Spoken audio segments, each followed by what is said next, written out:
Hey, buenas noches, vamos a esperar que vaya llegando más gente y vamos a retomar. Ya quiero terminar ahorita. Vamos al periodo Kurgan 3.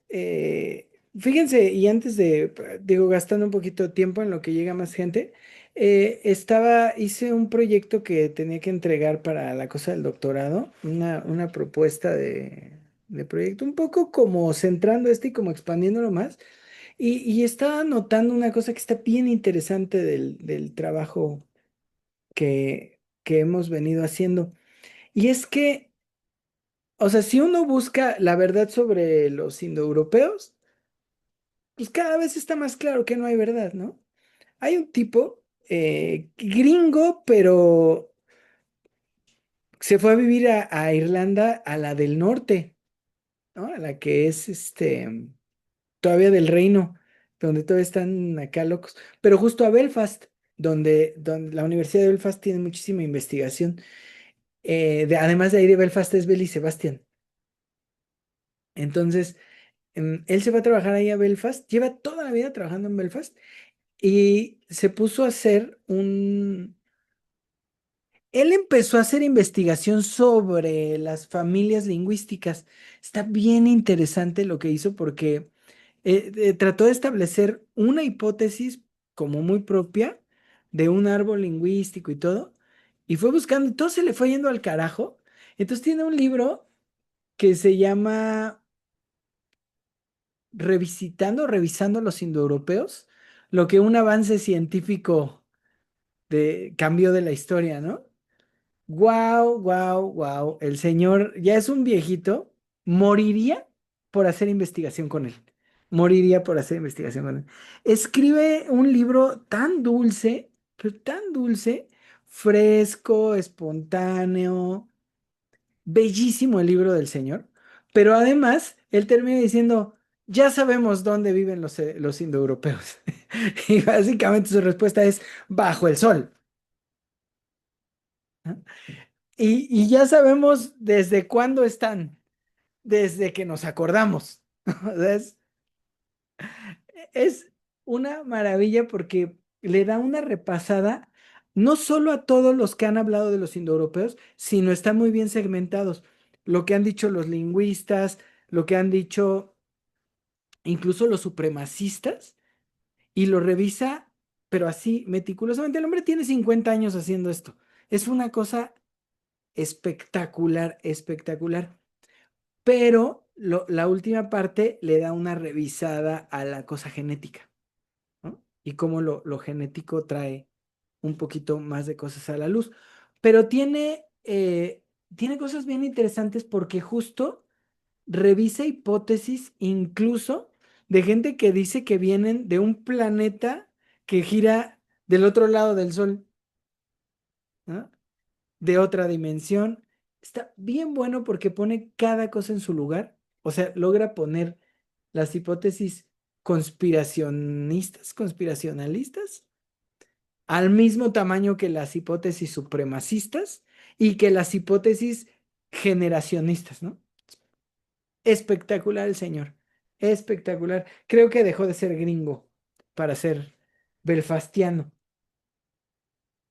Y me gusta mucho porque precisamente me llevó a plantear una hipótesis. Todo lo que se ha dicho en lo referente al origen de los indoeuropeos, al centro,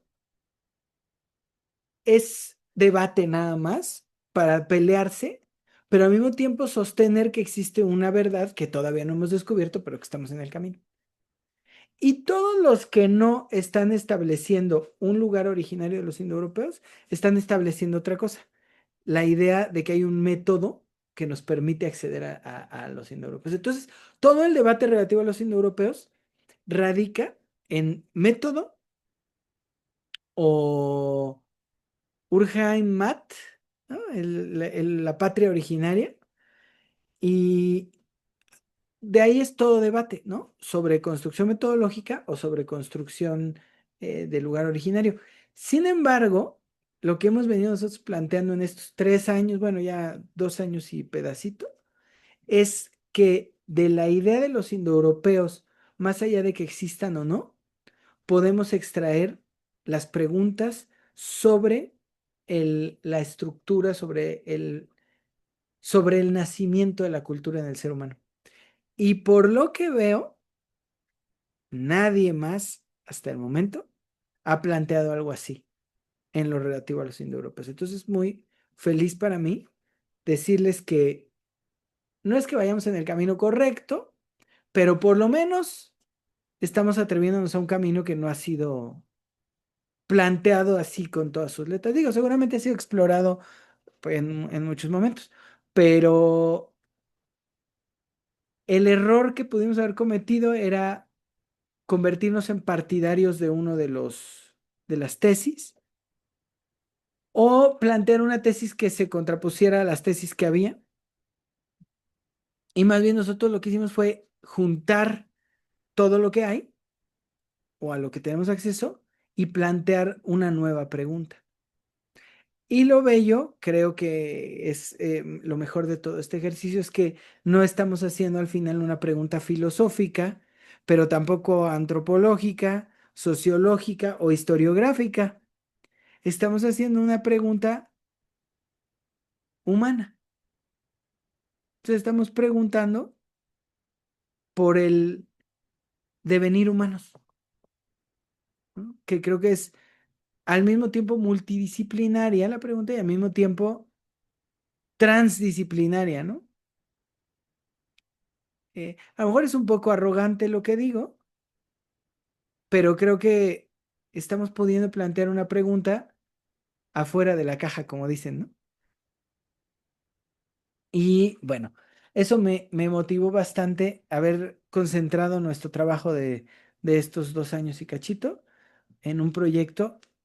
Me motivó mucho y entonces sigo con emoción. Esperaba que entrara alguien más, pero bueno. El Kurgan 3 terminamos el Kurgan 3 y vamos a empezar en el Kurgan 4. Retomo un poco una cita de lo que habíamos visto en la sesión anterior conmigo y avanzamos hasta terminar el periodo del Kurgan 3. No olvidemos que el Kurgan 3 ya hay un contacto con la vieja Europa, ya es, digamos que está pegado Kurgan 2 y Kurgan 3, ya sería el periodo en el que se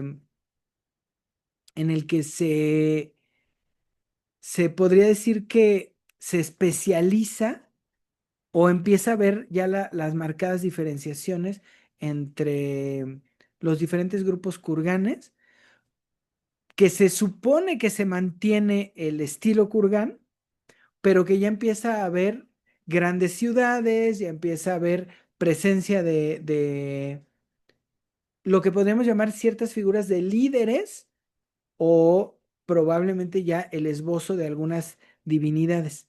Ujú. Es decir, ya no es la tumba con solo el contenido, sino la tumba con la representación. Entonces vamos avanzando un poco más en qué es el Kurgan 3 y van a ver en el Kurgan 4 cómo ya esa especialización hace imposible sostener una idea de un estilo Kurgan. Entonces sigo.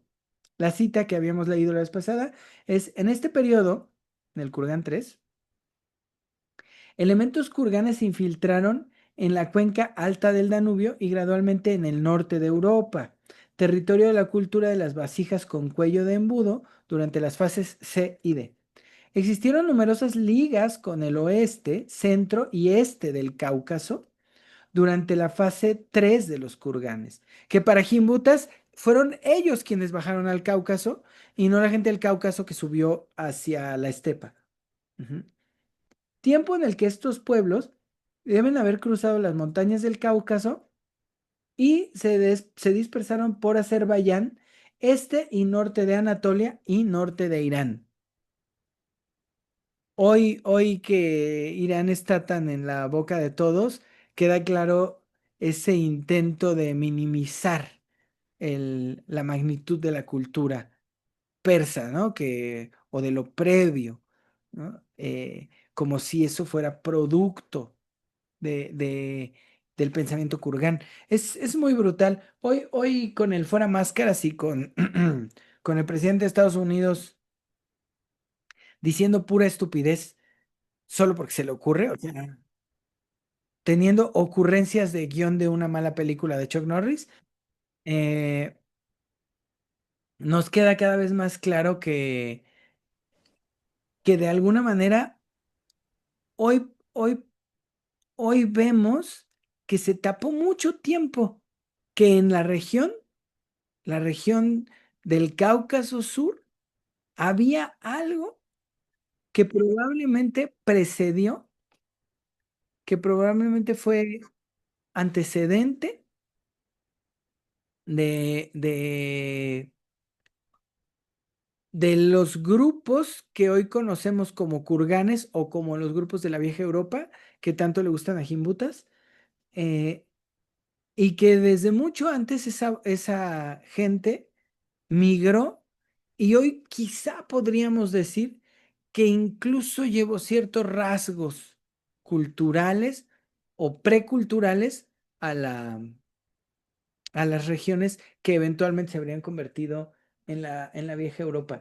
Miren, creo que la tesis que quiero plantear un poco más adelante es dónde nacen las guerras y dónde nace el supremacismo, no como lo conocemos ahora, no como ideología, sino como intento de aplastamiento, destrucción y apropiación, ¿no? Creo que esa hipótesis va a ser forzada, ni siquiera es como que la esté pensando ahorita, sino que vamos a llegar a ese punto en el que vamos a tener que pensar eso, ¿no? Justo porque tal vez haya un extravío en en el desarrollo de grupos culturales migratorios que se establecen en diferentes lugares o que haya combinación de fenómenos culturales que generan la invasión, la intrusión y el despojo como una práctica, ¿no? Cultural. Lo vamos a tener que plantear, pero bueno, vamos a seguir. Seguimos ya leyendo a Gimbutas. Esto ya es mi texto, pero vamos a leer esa cita. Deben haber cruzado las montañas del Cáucaso, dice Gimbutas. Esta frase especulativa reafirma lo que se ha planteado antes, que el solo pensar que la presencia de elementos culturales similares en diversos grupos de una región lo subsume a una gran cultura que, por lo tanto, sería primaria y tendría un carácter expansivo. No es una hipótesis, sino una afirmación que pretende demostrarse en los mismos elementos en los que no se llegan a plantear algunas otras preguntas. De esta manera, la aparente hipótesis dirige necesariamente a una revisión temporal y a una respuesta localizada precisamente en esa linealidad que es el tiempo. Esto quiere decir que el lugar más viejo en el que pueden encontrarse estos rasgos culturales es el origen y los posteriores lugares serían un producto de la expansión de este momento al que se consideraría algo así como momento cero. Ujú.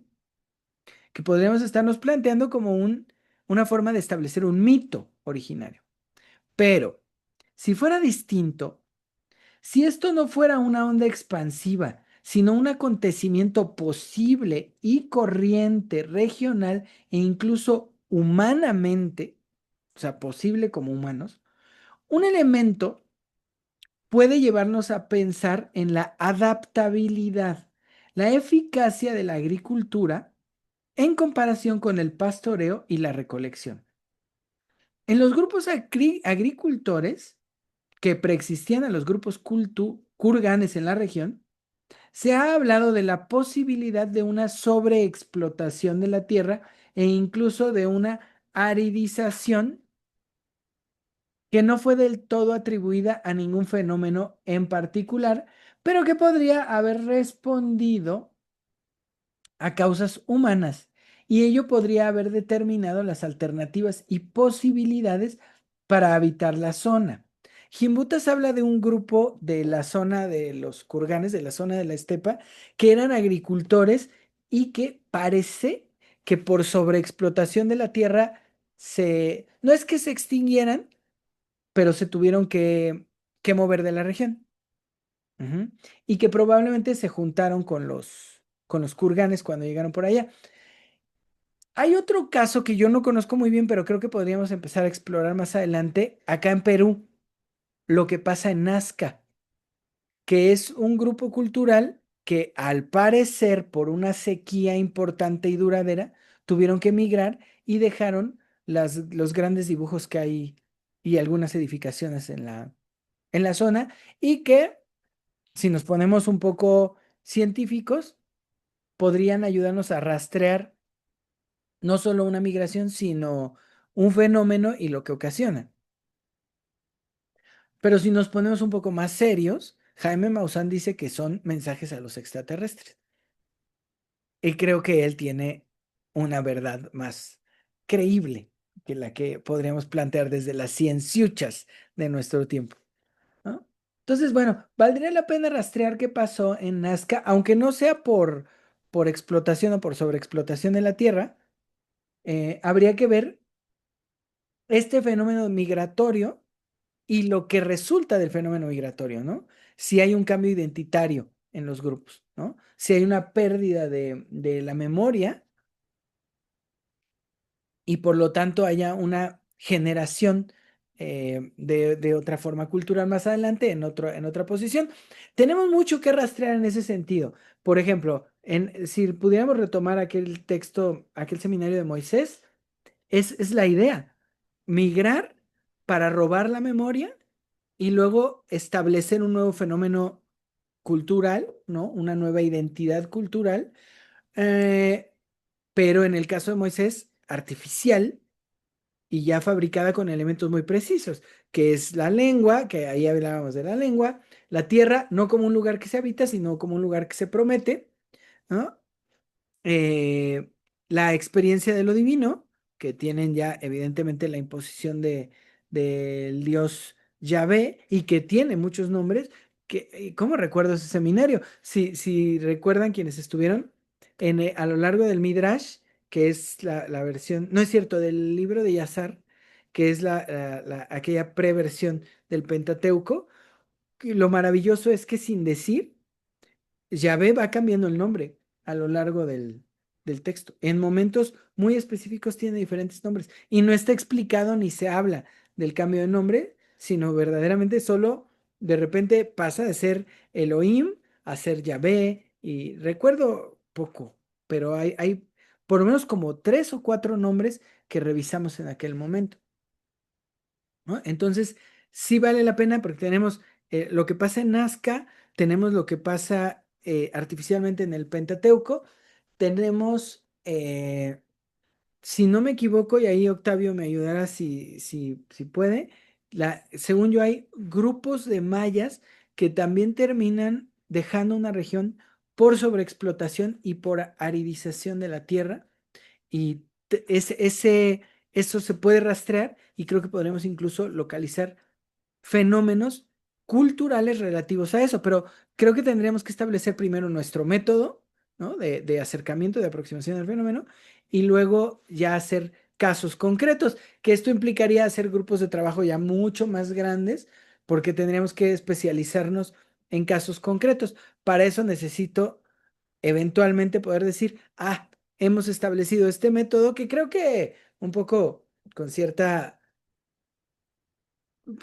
con cierta apertura, digamos, con cierta disposición, sí podríamos decir que se ha establecido más o menos algo metodológico para aproximarnos a los fenómenos, ¿no?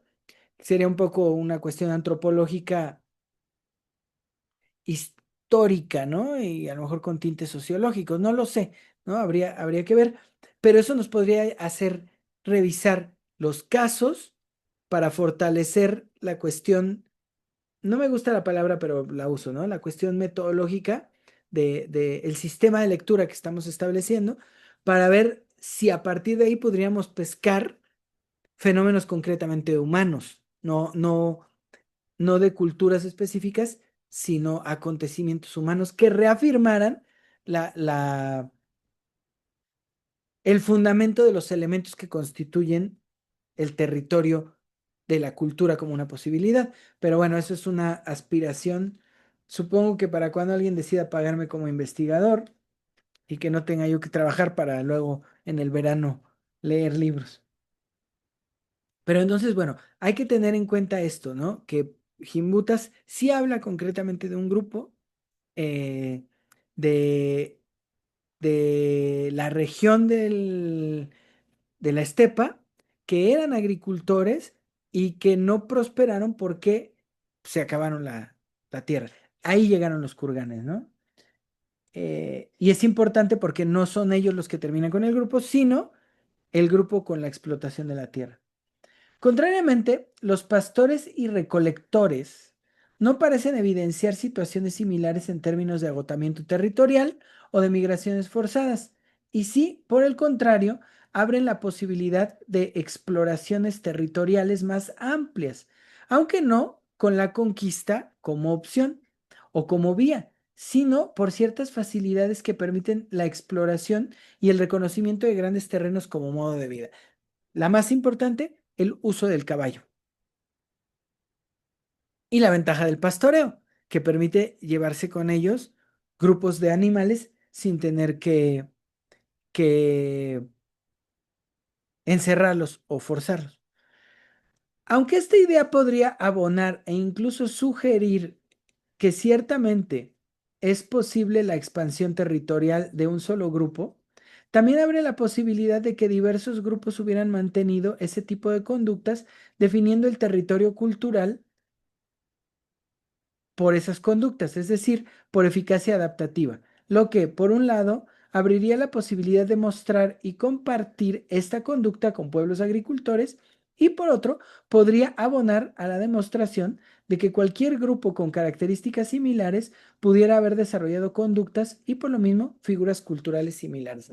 Retomo ahorita este párrafo, es que recordé dos cosas. Primero, que Axel nos mandó un video de la candela sobre, recuérdame Axel, porque vi varios ese día.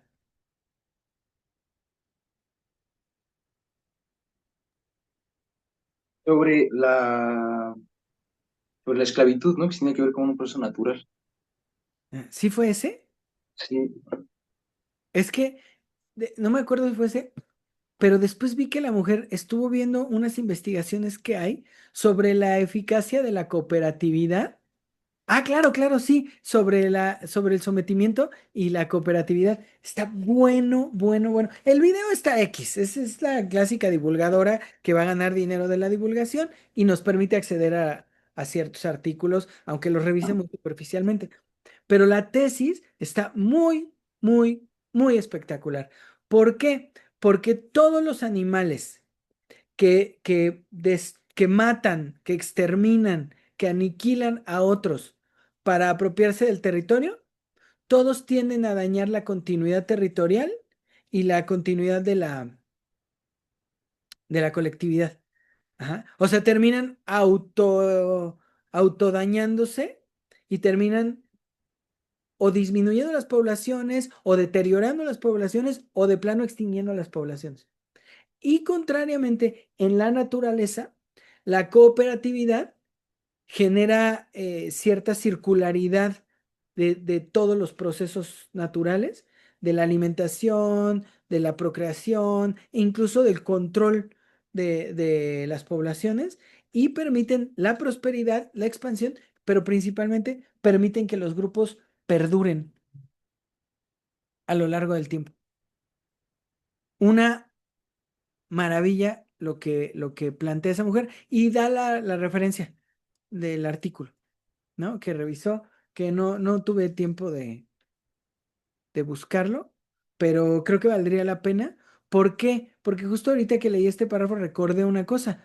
Es una cosa muy curiosa, pero nosotros, el fin de semana veía a un paciente y le pregunté, que tiene, ahorita pasa por crisis de ansiedad, le pregunté si tenía perros y me dijo que no, porque donde vive no lo dejan.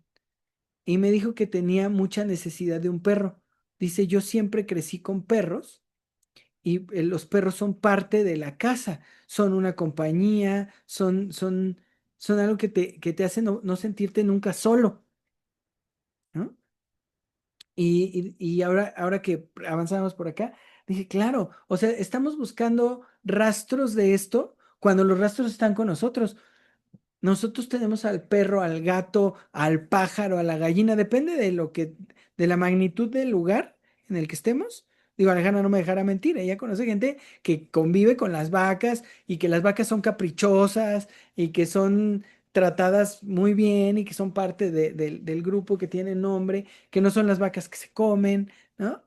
O sea, es una cosa maravillosa porque realmente el sentido de la cooperatividad es más evidente, es más fácil de encontrar en la naturaleza que el sentido de la territorialidad destructiva, ¿no? Es muy, muy, muy interesante. Habrá que ver, digo, siempre hace falta una Rosaura que nos saque artículos sobre, por ejemplo, primates que sean principalmente territoriales y bélicos, ¿no? U otros animales, pero es muy importante que tengamos esta consideración porque volvemos a lo mismo. Los kurganes eran expansivos, pero ella no puede demostrar, por lo menos hasta este punto del Kurgán 3, que los kurganes fueran bélicos o que exterminaran grupos, pero sí por el contrario, que eran cooperativos, ¿no? Porque donde quiera que se instalan, ella sugiere como que absorben a los grupos regionales, pero parece que más bien cooperan y prosperan con los grupos regionales. ¿Sí? Entonces, sigo un poquito más. Voy a releer el párrafo que leí porque estaba pensando en esto que les dije ahora. Aunque esta idea podría abonar e incluso sugerir que ciertamente es posible la expansión territorial de un solo grupo, también abre la posibilidad de que diversos grupos hubieran mantenido este tipo de conductas, definiendo el territorio cultural, no el territorio geográfico, sino el territorio cultural por estas conductas. Es decir, el territorio cultural sería definido por el comportamiento comunitario. Es decir, por eficacia adaptativa. Ajá. No quiere decir que en este momento ya esté dada la cultura, pero está el territorio donde esa cultura va a ser posible y un elemento sería la eficacia adaptativa. Lo que, por un lado, abriría la posibilidad de mostrar y compartir esta conducta con pueblos agricultores que ya había en la región y por otro, podría abonar a la demostración de que cualquier grupo con características similares pudiera haber desarrollado conductas y por lo mismo figuras culturales similares. Incluso, hoy me atrevo a decir, lenguas. A pesar de estas ideas, vamos, lo que quiero decir es que las lenguas que son muy cercanas o muy aparentemente muy próximas en el tiempo y en la regionalidad, pudieran no ser derivadas de una misma lengua como un fenómeno de deterioro o de adaptación lingüística, sino como un acontecimiento particular que de alguna manera no es una continuidad de la lengua primera, sino es un acontecimiento dentro del territorio lingüístico mayor. Y eso podría hacer que no tengamos que pensar en árboles, sino en, digamos, diversos comportamientos lingüísticos que se hubieran cruzado en diferentes momentos, que hubieran en el pegoteo con ciertas conductas adquirido ciertas formas de la lengua y que en ese mismo entrecruce hubieran permitido momentos de formación de diversos grupos culturales, lingüísticos, no como una continuidad, sino como acontecimientos territoriales, ajá, que se pueden parecer más si el territorio tiene más semejanzas y que pudieran ser parecidos pero distantes o más distantes con territorios que comparten cosas pero que al mismo tiempo tienen diferencias por su desarrollo propio. Es decir, no,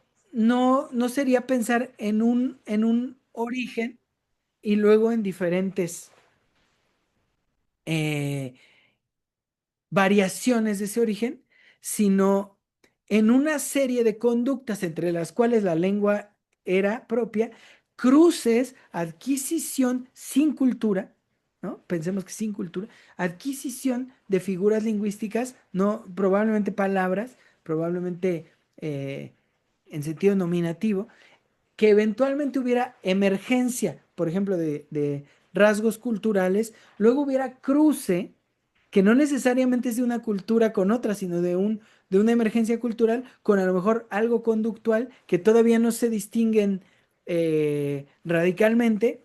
Luego, conductas adaptativas hacen cruces que no necesariamente sean culturales, pero sí lingüísticos, y entonces ocurre un fenómeno territorial que ocupa un espacio, otro espacio, otro espacio, y entonces el territorio es muy pequeño. Ajá. Y si la migración o la movilidad es posible, y si la cooperatividad es el eje que podemos pensar, ajá, estamos de lleno en lo que nos permite explicar las diferencias, no las semejanzas, como han tratado de explicar todos los metodólogos de todo el tiempo. Las semejanzas nos llevan al origen, las diferencias nos llevan a la posibilidad. ¿Por qué? Porque las diferencias no las marcamos como límites, sino como cuál es la razón de la diferencia. Ajá. ¿Cuál es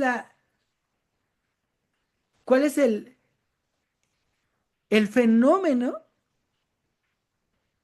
que está cautivo en la diferencia? Ajá. Porque entonces no hacemos estudio de las semejanzas, sino cuestionamos los límites. Ajá. Y no es que estemos en la nada, ni en el borde de la oralidad y el pecho materno, ¿no? De Melanie Klein. No, estaríamos en lo que, lo que permite, o sea, tendríamos que explorar cuál es el espacio de la diferencia. Ujú.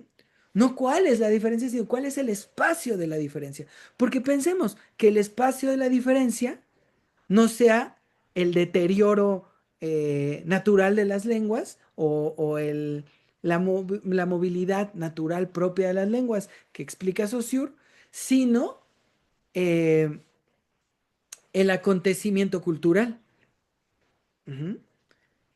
Si el acontecimiento cultural es en un mismo territorio, pero en dos grupos diversos, el acontecimiento cultural tendrá la tierra del mismo lugar, pero edificaciones distintas.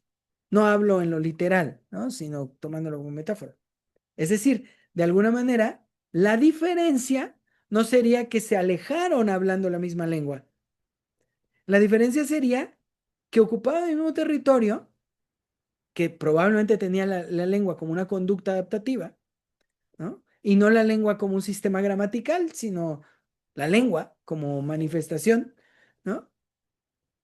Y de pronto, ¡pum!, emergen dos cosas que se parecen mucho, pero que no están emparentadas. Sin embargo, que ocurren en el mismo territorio y por lo tanto no pueden ser diferentes abismalmente porque son los mismos elementos. Ajá.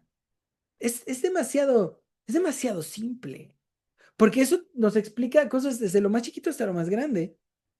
¿Por qué dos hermanos siendo hijos de los mismos padres no son iguales? Genéticamente tendrían que haber sido iguales, ¿no? Pero es que hay una gama de lo posible y se manifiesta una o la otra cosa, ¿no? Pero al mismo tiempo, los mismos padres, no es la misma época, no son las mismas conversaciones, no es lo mismo que ven uno del otro, ni siquiera el momento del encuentro sexual es el mismo.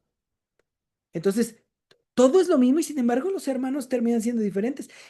Y sin embargo, se parecen un chingo, físicamente e incluso en comportamientos, a pesar del paso o de la transición de los años, ¿no? Y si decimos dos hermanos, lo podemos decir de los que tienen cinco o seis hermanos, ¿no? Que de pronto son cada uno distinto. ¿Por qué? Porque el territorio era el mismo, porque no tienen otros elementos para sacar. Y sin embargo, se materializan ciertas cosas. Ahora entendemos que es posible pensar que la diferencia nos podría explicar la posibilidad. Y no por el contrario, las semejanzas, explicarnos el origen. Ese es un error metodológico. Totalmente es, bueno, no lo diré como error metodológico, pero digámoslo así, ese es un sesgo metodológico. Porque entonces es tomar las semejanzas y pensar que la semejanza implica el origen, lejos de pensar que la semejanza solo apunta a la territorialidad. ¿Mm? El tener dos ojos es semejante en un montón de animales y el tenerlos en la cabeza también. ¿Mm? Entonces, el asunto es que podríamos buscar el origen de los ojos o podríamos más bien pensar en que los ojos son posibles y entonces no necesitamos ver cuál es el origen de los ojos, sino bajo qué circunstancias los ojos son posibles. Porque cuando encontremos dónde esas circunstancias no están, si encontramos ojos, tendremos que preguntar por el antecesor. Pero si no encontramos ojos, entonces tendremos que preguntar por el ambiente. ¿Sí me explico? Es un fenómeno que me parece que debiéramos considerar como un cuestionamiento metodológico y al mismo tiempo como una revelación de o que no se encamina a la exploración, ¿no? Esto es preguntar por la diferencia. ¿Sigo? ¿Cómo me hace falta, de verdad, hoy en particular, Rosaura para preguntarle por esto? Porque hay cosas que omito. Hay un, ¿cómo se llama nuestro animalito este que, ya saben, que está de moda? El ayo, ¿cómo se llama el? No, el capibara no, ese es el cochino. No, la lagartijita, pero que no es Ajolote. el ajolote. Este, hay unos que encontraron en una cueva que nunca habían entrado a la cueva. No me acuerdo dónde está. Y encontraron y no tienen ojos. Ahí nunca ha dado la luz. Y no tienen ojos. No tienen ojos. Pero no me acuerdo si tienen las cuencas o incluso tienen la formación, pero no tienen ojo. No es que no tengan vista, es que no tienen ojo. Es que son de esas cosas que uno se topa en la vida y dices, ah, eso para qué me va a servir, ¿no? Y no lo pelas. Pero si vuelvo a topármelo, si puedo explorar, les digo, y si algún día reaparece Rosaura, le preguntamos. Pero es que pienso en ese fenómeno en lo natural y no tendría por qué ser diferente en las posibilidades culturales. Pero bueno, sigo. Ah, Güey, Aristóteles. ¿qué hizo Aristóteles? Aristóteles dice lo mismo, güey. Ah, sí. Sí. O sea, el hecho de que insista tanto en él no es fortuito, ¿no? O sea, él sí pensó el acontecimiento, lo mencioné en alguna sesión, como algo también cuya posibilidad es no humana. Mm. O sea, que esté dado en cualquier lugar. Sí, yo también lo creo. Miren, hay muchas cosas que omito porque termino pareciendo fanático o algo. Un pez se está muriendo de vejez y un comportamiento que yo nunca había visto en peces. Hay otro pez que según yo, pero pues es que los psicólogos dirán que me proyecto, según yo, lo abraza, lo toca, se acuesta a un lado de él, se pone frente a él, toca con su trompita la trompa del otro. Cuando uno se acerca, se sube a él, se acuesta sobre él y envuelve con su cola la parte de la cola del otro. Y esto lo hace, el otro lleva ya un tiempo sin comer, está ya, lo vi con el otro pez globo, deterioró así hasta la muerte, ¿no? Hace un año. Duran mucho. No sé cómo funciona la muerte en peces, porque en la naturaleza pues se los comerían, pero aquí no hay quien se los coma. Entonces su camino hacia la muerte es, creo, muy largo. Su vejez es particular. Estoy aprendiendo mucho de esos animales, pero de verdad a mí me impresiona que probablemente, y lo he visto en perros, probablemente el respeto a los viejos, la protección o el resguardo de los viejos, en lobos también, no sea un asunto humano. Creo que humano es burlarnos de los viejos, tenerle asco a los viejos, hacer a un lado a los viejos, marginar a los viejos. Creo que eso sí es humano, ¿no? El desprecio al viejo. Y peor aún, la vejez como un sentido de deterioro, de desecho. Creo que eso es humano, ¿no? Y creo que no es de todos los humanos, sino es un fenómeno propio de algún grupo cultural. Pero bueno, yo creo en Aristóteles el día de hoy. Sigo un poquito más. A pesar de estas ideas, aún falta tomar en cuenta lo que Gimbutas usa como eje de su homogeneización cultural, como ya se ha expuesto, los entierros y lo que podríamos llamar sus particularidades adaptativas. Esto es que fueran ganaderos y eso. Sin embargo, en este periodo no hay muchos señalamientos a dichas peculiaridades en el Kurgan 3, lo que deja únicamente espacio para considerar que las pruebas características que se han encontrado en toda la región aún son las mismas del periodo Kurgan I, aunque esta vez expandidos y definidos por el contacto con grupos cada vez más distantes geográficamente, grupos que debieron haber adoptado como marca identitaria la ornamentación kurgana y su constante manifestación en los entierros. No será sino hasta el periodo Kurgan IV que se notarán ya otra serie de características relativas a la ornamentación y a los entierros mismos que quizá pueda hablar ahora sí y con mucha claridad de un grupo conquistador naciente. Pero hasta el Kurgan IV no había visto que llegó a su cena. Finalmente, la marca de este periodo no es solo la expansión y la larga disposición de rasgos característicos que se presentan hasta el norte de Irán. Detalle que puede ser contrastado con investigaciones más actuales, como la revisada en el apartado anterior, en el texto el que nos pasó Octavio aquella vez, ¿no? El de Bristed, ¿sí? No, ay, se me olvidó. Pero ya saben cuál, el de la genética,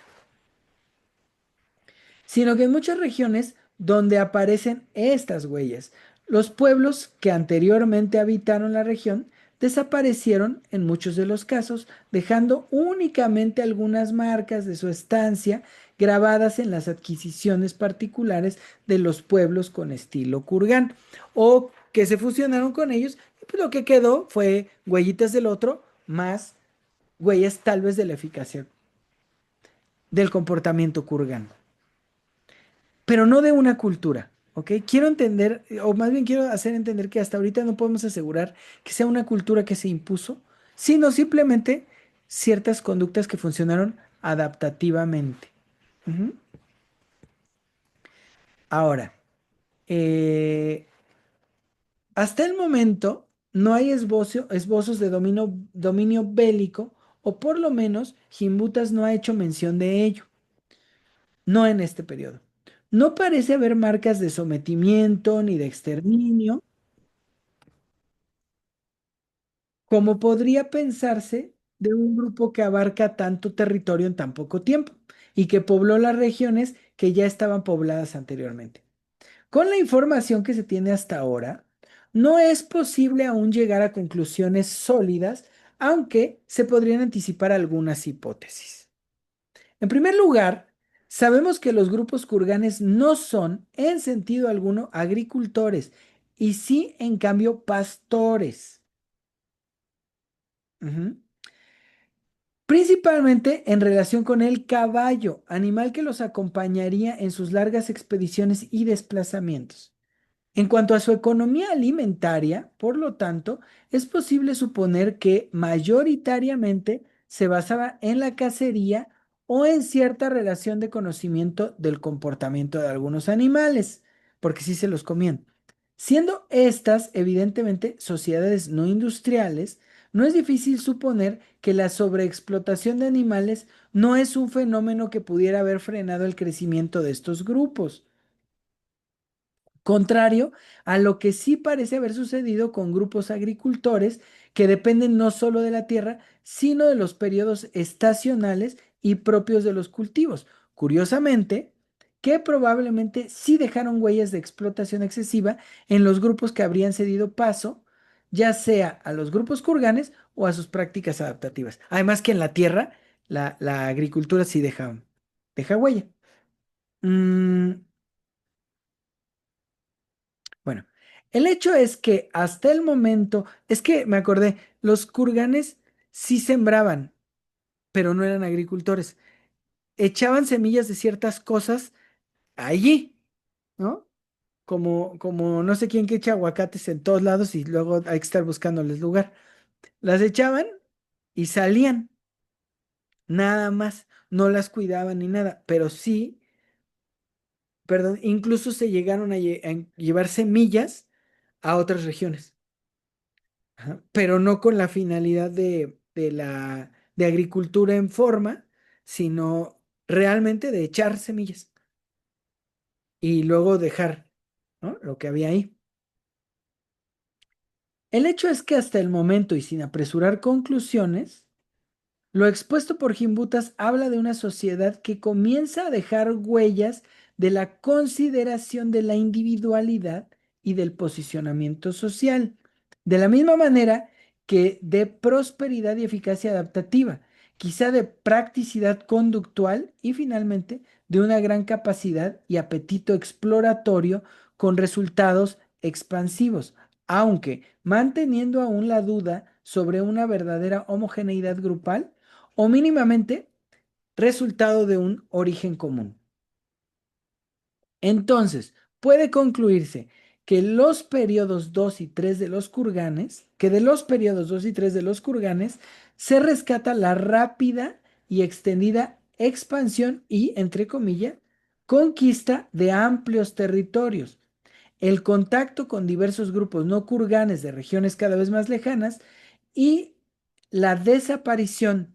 No podría asegurarse que física, pero sí probablemente identitaria, cultural, de muchos grupos en las regiones donde comenzaron a aparecer las características expuestas hasta ahora.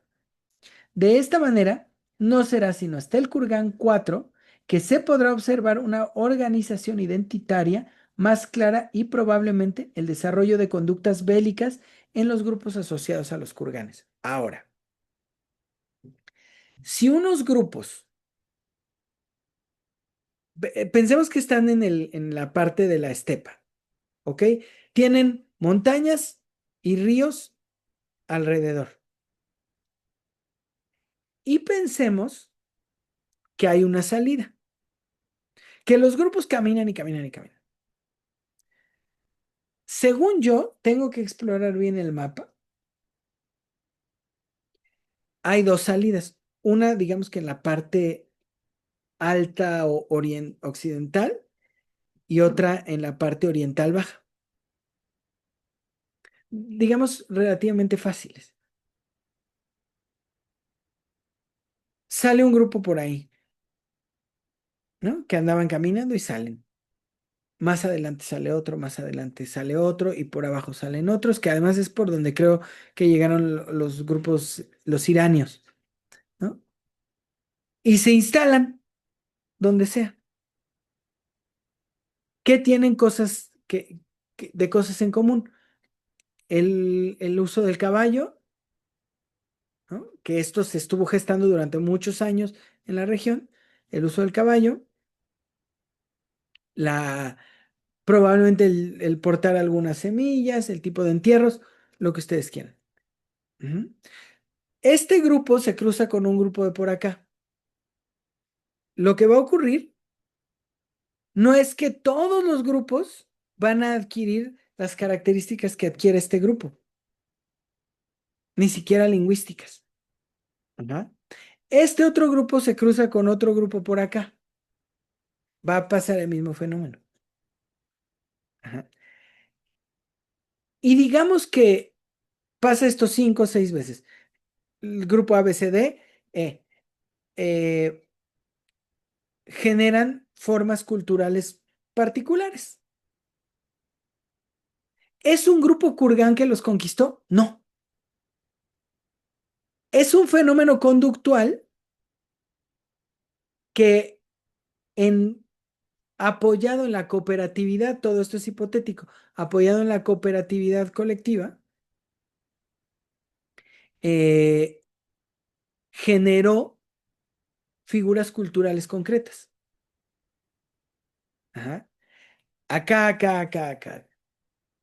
Se parecen, sí, por el territorio, por los cruces y por ciertas conductas adaptativas que prosperaron.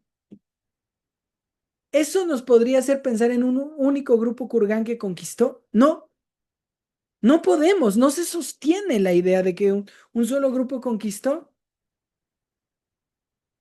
pero sí hay conductas eficaces que permiten prosperidad en grupos que, por ejemplo, no tenían al caballo, ¿no? Y todos los usos que se le pueden dar al caballo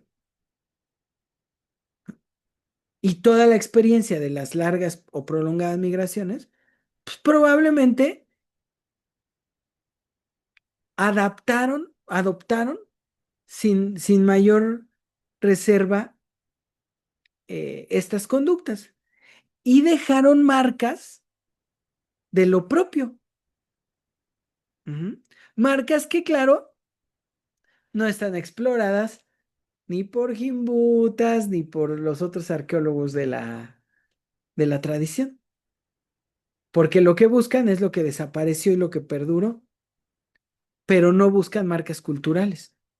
Por ejemplo, no podemos asegurar que lo que en el Kurgán 4 va a aparecer en las estelas sobre las tumbas venga de los kurganes y no que haya ocurrido en algunos grupos de los que ya estaban.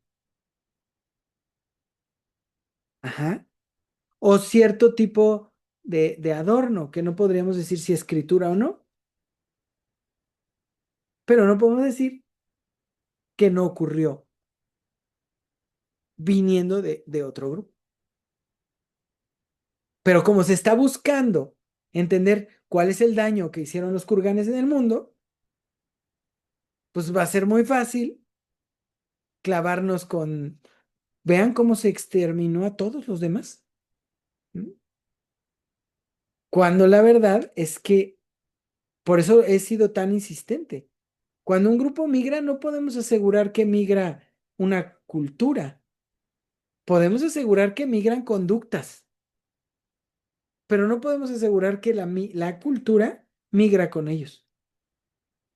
Porque para que la cultura migrara con ellos, no podríamos considerar la costumbre, tendríamos que considerar la identidad. Y si la identidad implica algo que no es necesariamente eh, portátil, como la experiencia territorial, como la alimentación, como el ritual, entonces no puede migrar. Por eso a mí me gusta tanto lo de Fraser, porque en lo que él revisa en Australia nos da algo maravilloso, ¿no? Este tema de que los grupos más lejanos del centro se acercaron más a la monogamia en Australia que los grupos que se quedaron en el centro, que seguían siendo familias colectivas, ¿no? Y grupos matriarcales, a pasar a la propiedad conyugal de los grupos patriarcales más lejanos, más cercanos al mar, por ejemplo, ¿no? Y grupos que se civilizan, se culturizan Más fácil son los más lejanos del centro que los centrales que conservan sus hábitos de un montón de años. Ajá. Es de verdad, créanme que es bien interesante todo esto, porque algo que sacamos de allá es también el nacimiento de la religión como institución, recuerdan, es una maravilla, porque cuando nos alejamos del ritual, de la memoria, ¿qué tenemos? Tenemos los que estuvieron ahí y los que ya nacen fuera. Entonces, los que nacen fuera no pueden hacer la experiencia. ¿Qué les queda? El relato.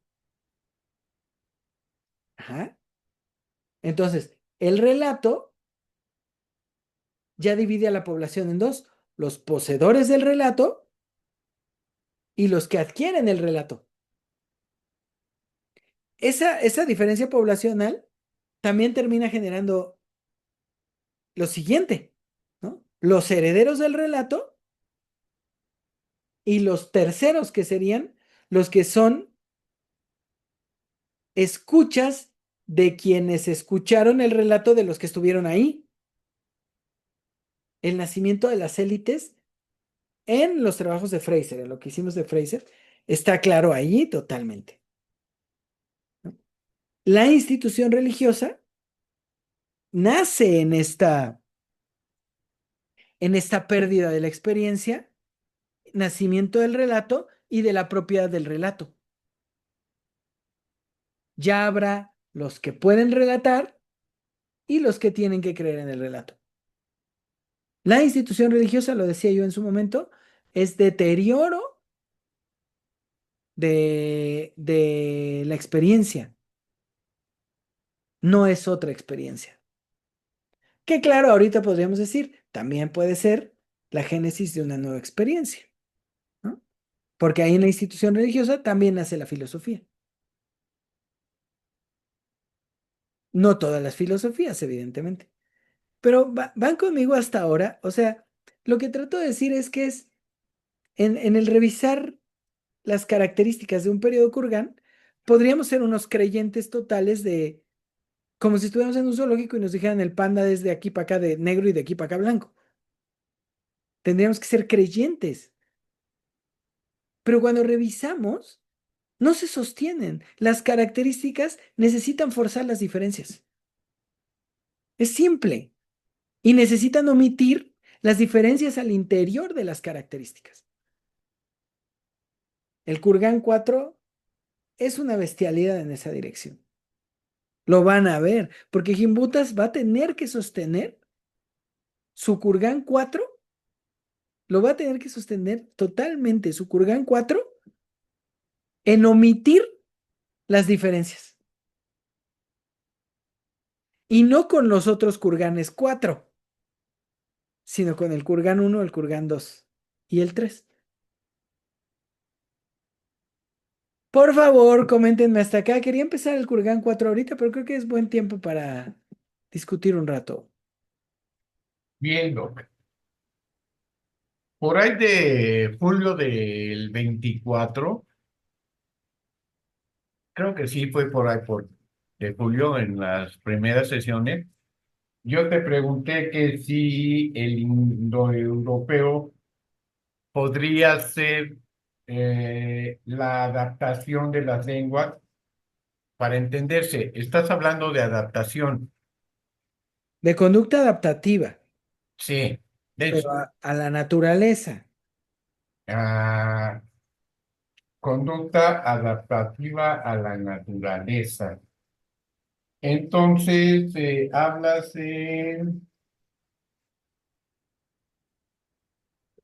no hablas sí hablas de adaptación, ¿no? O Pero a la conducta naturaleza. sí, a la naturaleza y a ellos mismos, porque si un grupo Kurgan llega a donde hay un grupo que no es Kurgan, eh, ahí hay conducta adaptativa, puesto que hay cooperatividad colectiva. Ajá, y la cooperatividad es la conducta que permite que se junten, es lo que permite. Sí, la cooperatividad es la conducta adaptativa. Ajá, ok. Y luego de ahí viene la adquisición de otras. derivado de la adaptación. Se Sí. tienen que adaptar los dos grupos a otras. Ahora, Más bien las adquieren como forma de adaptarse al medio. ok. Ahora me surge una pregunta. Ay, a lo mejor está un poco idiota, No, pero no, no, pregunta. en esta época, aunque llegaban los kurganes y había cooperación entre los otros grupos, ¿existían tribus que tenían tabús? Tengo dudas, tengo que revisar. Ellos no. O no hay una muestra del tabú. Quiero ver, porque Gimbutas apuesta, porque en la vieja Europa, las culturas de la diosa tienen ya un comportamiento religioso complejo.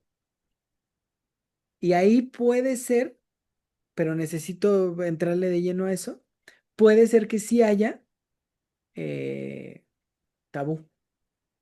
Por eso me surgió la duda, porque hablaste de religiosidad y dije, ok, había tabús. Para Gimbutas estos son religiosos por su forma de entierros, pero no tiene más. Pero del lado de los grupos de la diosa sí hay. Ahí Alejandra lo ha trabajado mucho más. Y ahí sí, si no me equivoco, hay incluso división entre los tipos de mujeres, ¿no, Alejandra?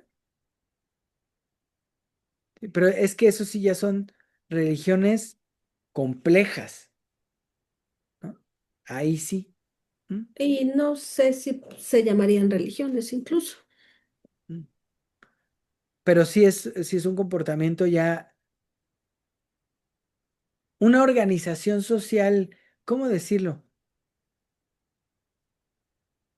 Ya con cultura divina. Sí, pues como un propio ecosistema. Es que yo eso sí, para que veas, sí tengo muy pensado que ahí sí hablas ya de cultura. Y Ujú. yo digo que en los kurganes todavía no. Yo digo que en los kurganes todavía no. O sea, yo ni creo que sean bárbaros ni nada así. Ujú. Solo creo que los kurganes solo tienen comportamientos muy buenos y que les funcionó. Por eso fue que pudieron los otros pueblos donde llegaban, adaptarse a ellos porque tenían comportamientos muy buenos, ¿no? Sí, se juntaron, pero Hay sí creo una que cooperatividad, ¿no? Incluso en este texto, no recuerdo cuál es. Anseo no, del huerto de las naranjas, que hablan de esta cooperatividad entre distintos pueblos en sus comercios, en sus encuentros, incluso hasta en su forma de comunicarse. No, justo es lo que decías, no es una lengua, pero en particular, sino un entendimiento desde la propia lengua de los distintos pueblos. Y hay uno del que ya empiezan a hablar que es el que es más difícil de entender por su balbuceo, y bueno, ya de ahí surgen otras cosas, pero esta cooperatividad. Y creo que justo es esta cooperatividad no solamente entre pueblos, sino en todo lo circundante, todo ese mundo, todo a eso me refiero con ese ecosistema, que para nosotros la norma o lo común es verlo dividido, lo impensable era verlo dividido, ¿no? Incluso en estas divisiones entre que nosotros tenemos muy marcadas de especies, géneros y estas cosas, ¿no? Esto que decías de incluso la cooperatividad animal, antes de que se pusiera como tan de moda la inteligencia artificial, pero empezaba a haber como mucho más rastreo en video de ciertas zonas que resguardan zonas naturales, ¿no? Empezábamos a ver videos de cooperatividad animal de diferentes especies, ¿no? Y nos sorprendía. Pero es que si lo pensamos, lo extraño es pensar que eso no se daba. O sea, lo extraño es que nosotros pensamos en división. ujú. completa, ¿no? O sea, se nos hace extraño la cooperatividad. Creo que eso ya está cambiando, pero nos extrañaba mucho de pronto ver distintos animales, ¿no? Transitando juntos, por ejemplo. Ujú. Y que hoy hasta en dinosaurios lo ponen, ¿no?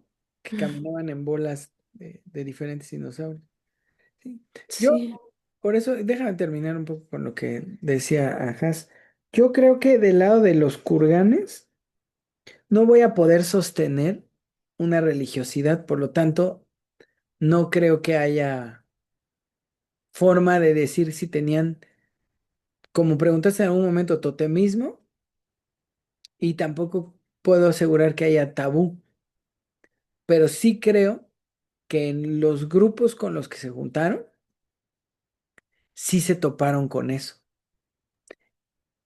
Y hay algo que tengo duda, que de todas estas mezclas, hubo unos que se volvieron madreadores, que no sé si unos o varios que se volvieron bélicos. Ah, dices que posiblemente con los pueblos que se encontraron existían tabúes. Vamos a decir que sí. En esta cooperatividad colectiva y adaptativa, podrían haber adoptado o se podrían haber adaptado a los tabúes que tenían estos pueblos.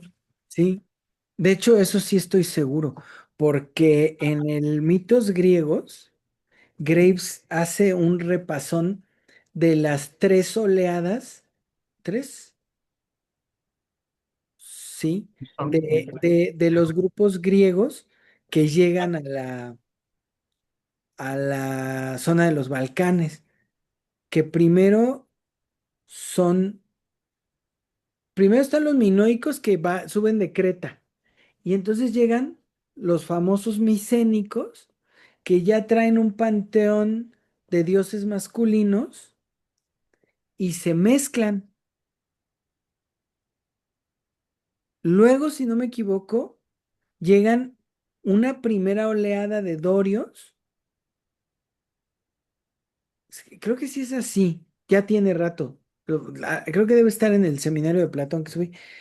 Llegan y sí, o a lo mejor solo son dos, pero llegan y ya es una oleada de que traen a los mismos dioses, pero estos ya traen la fuerza bélica y ya conquistan a los grupos de la región y ya imponen a sus dioses. Y ahí es donde cambia el mito. Ahí es donde pasa del panteón de dioses y diosas, ¿no? De la fusión, a un panteón de diosas subordinadas a los dioses, donde las grandes diosas que en su momento fueron representación de ciertos grupos, ¿no? Y de la grandeza de ciertos grupos, las terminan subordinando, por ejemplo, a Atena, que la hacen nacer de la cabeza de Zeus, ¿no? A Hera, que la hacen ser su esposa loca y celosa.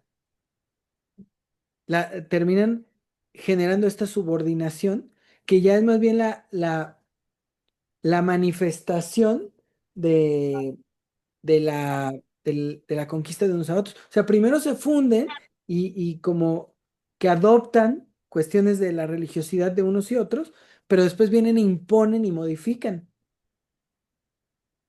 Ese es el tema. O sea, sí pasa, claro que pasa, ¿no? Ahora, es más probable que deje huella una tumba, un hacha, que una creencia. Entonces, por eso es más fácil decir, ah, pues estos llegaron y conquistaron, porque pues estos traían cosa material, que quedan los huesos de los caballos, el tipo de herramientas que utilizaban. Y los otros, que probablemente tenían una vida un poco quizá más contemplativa, pues no dejan mayor marca, pero no quiere decir que no hubiera habido una fusión total. ¿No? Esto que dice Graves de los mitos griegos, También lo dice Graves en los mitos hebreos. También ahí a la diosa la mata el hijo, se la come y se vuelven dioses en vez de diosas y subyugan a la mujer. Ujú. Sí, sí, sí, pues eso es lo que hace Graves, o sea, él encuentra en el mito el resguardo del acontecimiento, Ujú, pero eso ya está bien, bien adelante, pues digamos, ¿no? En el tiempo ya está bien, bien adelante. Nosotros estamos viendo al principio, principio, principio. ujú, Por eso creo que vamos a empezar ahorita a toparnos momentos donde brinca por ahí la chispa de la cultura. Y es que, por eso digo, no me atrevo a dar por hecho nada, porque ¿qué tal que solo podríamos hablar de cultura donde hay un panteón? Ajá. O sea, donde hay, no, no un cementerio, sino un grupo de dioses. Ajá. ¿Qué tal que ahí? Pero, pues es un camino que se va revelando, ¿eh? No, no, no es que lo tengamos,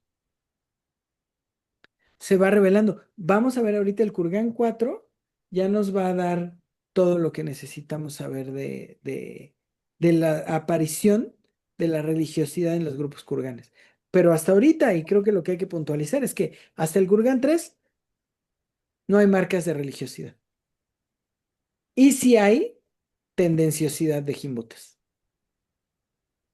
ok. Gracias, doctor. ¿Alguien más, por favor? Se fue Alejandra, que se ve que tenía ganas de decir algo, pero se fue a trabajar. La Azucena ya también no tarda en irse, porque también resulta que a las 10 da consulta. Sí, de hecho ya me iba a despedir. Por favor, ¿alguien más? No, nada más hay que esperar el cruce con lo lingüístico que dices, porque según yo se va perfilando cada vez más con más claridad el asunto de la genética de las lenguas, ¿no?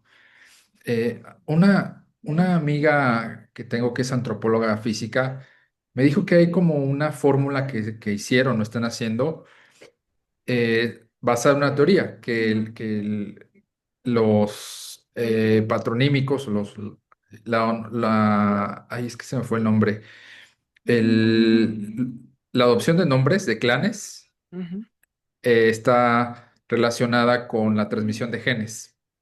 Entonces, aventaron una fórmula, ¿no? Para ver la correlación entre los nombres de clan y los genes. Y resulta que sí hay cierta correlación, pero apenas le estoy entrando a eso porque lo hicieron con grupos de África. Ah, Entonces, y de hecho, por ahí quiere que le ayude a revisar algunas cosas y publicamos un artículo de eso, ¿no? Pero pues parece que sí, sí, o sea, da un poco más, ¿no? Sí, sí, ahí forzamos la cosa. sí, pero ¿sabes qué está bien bueno? Que si ahí jala, pero por ejemplo en grupos de América no, o en grupos de la Europa o de la zona indoeuropea no, entonces volvemos al punto, ¿no? Hay territorialidad por fenómenos particulares, por condiciones de posibilidad, y no hay universalización.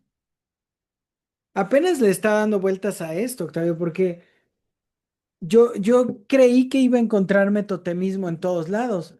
Se me haría fundante. Y los kurganes, por lo menos los kurganes demuestran que no, ¿no? O hasta el momento no ha aparecido nada parecido al totemismo. Pero luego empezamos a pensar en los yaquis y tampoco. O a menos que el tótem, pero es que la característica del tótem es no comer o comer restringido, planta o animal, el tótem, a menos que fuera el río. Ahora, no podemos decir que es el venado, porque el venado tiene más bien el vínculo, el ritual de la cacería, pero por la abundancia. Y en cambio la identidad está asociada al río. Por eso el No, río se llama Yaqui, por eso el río se llama Yaqui y el grupo se llama Yaqui. Entonces probablemente el totemismo no sea universal. Has. puede haber tabú sin totemismo. Sí, pero todo lo que tenemos, o sea, no es que estén pegados, pero todo lo que tenemos, eh, bueno, no, porque en todo lo que tenemos el tabú es relativo al tótem, es la relación normada con el tótem, prohibido, restringido, probablemente más bien no. Lo que creo que, o sea, es que pensé que sí, porque pensé en la exogamia, ¿no? Y en los tabús relativos a la exogamia. Y esos ya no están relativos al tótem, pero sí porque el tótem es la familia, bueno, la identidad grupal. Entonces yo, o sea, en lo visto hasta ahorita, sí, no hay uno sin el otro. Ok. Ujú. Sin embargo, Fraser no habla del tabú como una entidad del tamaño del tótem, y sí de la exogamia. Buenas noches, Susana. O sea, por eso el texto de Fraser es totemismo y exogamia. Y el que hace el tabú una fuerza eje es Freud en Totem y Tabú. Listo, Octavio, ¿algo más? ¿Seguro? 100%. Muy bien. ¿Alguien más? ¿Qué pasó el día que doy yo? Se van todos temprano. Emanuel, qué gusto verte. Eh, o bien poquitos. Hola de chafas. Ah, y ahora qué gusto, más gusto verte, ya no solo como un nombre. Yo soy Andrés Manuel López Obrador. Buenas noches, señor presidente, expresidente. ¿Sí se oye? Sí, Ah, excelente. No, pues nada, yo me había quedado en el acontecimiento del alma en el indoeuropeo, pero vi que ya después desciframos la República de Platón, estuvo muy interesante. Y ¿estuviste seguí viendo viendo, los seminarios? ¿Estuviste viendo los de Platón también? sí, Ah, entonces hasta ahorita voy más o menos al corriente, apenas llegué hace unos minutos a la conversación, pero estuvo muy interesante. Más que nada por esa manera de poder concebir lo que es como las bases de la torre, de lo que viene siendo el tótem y los distintos tipos de vista que hay en diferentes grupos para concebir la idea de lo políticamente correcto, si es que existe de algún modo en cada grupo. Um, y como se va contagiando a pesar de que un grupo a lo mejor pueda desaparecer, pero otro grupo pueda prevalecer y se queda con esos tabús y como ese tipo de mm, ideas no bien concebidas ante la sociedad, los diferentes grupos, las edades. Entonces, está interesante. sí, hay que ver, más que contagio, yo creo que es algo que se adopta por apertura. ¿Ah? O sea, que creo yo que al perder la cooperatividad, algo suple ese lugar que es el temor a lo otro, ¿no? Y por eso es que somos destructivos. Pero más que pensar que hay un contagio, creo yo que es una adopción de comportamientos. Y así no solamente el tabú, sino también la eficacia, ¿no? La eficacia constructiva. Ok, Pero eso sí es algo que hay que revisar.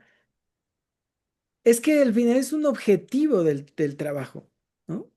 Ver si es demostrable que el hombre es cooperativo y qué obtenemos de ahí, ¿no? Y la idea sería ver en qué momento dejó de serlo y Donald Trump, ¿no? justo. Ese es el gran tema, porque digamos de trumpismo, o sea, de esta belicosidad destructiva, no tenemos muchos años. No sé, a lo mejor 4000, no es nada, Así es. no es nada, ¿no? Pero Por ejemplo, yo veo muchos tabús musicales o en la danza que se van tergiversando antes lo que nos parecía tabú hoy ya no lo es. Entonces, es interesante verlo de cultura en cultura. Sí. Eso ya hablaremos de la danza, pero eso le falta todavía un rato, porque hace mucho que me di cuenta que es tan vieja la danza como el canto. El canto nos hace sentir el alma y la danza el cuerpo. Justamente. Gracias, profe. Muy bien, qué gusto, Manuel. ¿Alguien más, por favor? Personne va parler avec nous? Très mal. Si ya no hay más que decir, nos vemos dentro de 8 días. Te toca, ¿no, Octavio? ¿Algo que anticipar? Pues nada más si quieren como acompañarme con la lectura, voy a empezar el libro 3 de la física. Creo que no recuerdo si se los compartí. Bueno, se los comparto en estos días para que lo tengan ahí a la mano y si quieren, pues por ahí entrarle también y nada más. Muy bien. Yo creo que tengo la versión física de la UNAM. Sí, estás revisando ese, ¿no? Estoy revisando esa y aparte la de Gredos, las dos en español. Muy bien. Vale. Pues ya Bien, que ya no hay más. Yo me despido porque, ¿por qué, Doc? vas lejos. Sí. Ya Buenas noches a todos. no me quedo porque vivo lejos. Bye, Has. Cuídense mucho. Buenas noches. Bye, bye, buenas noches. Vamos en una semanita. Órale, bye, bye. Besitos.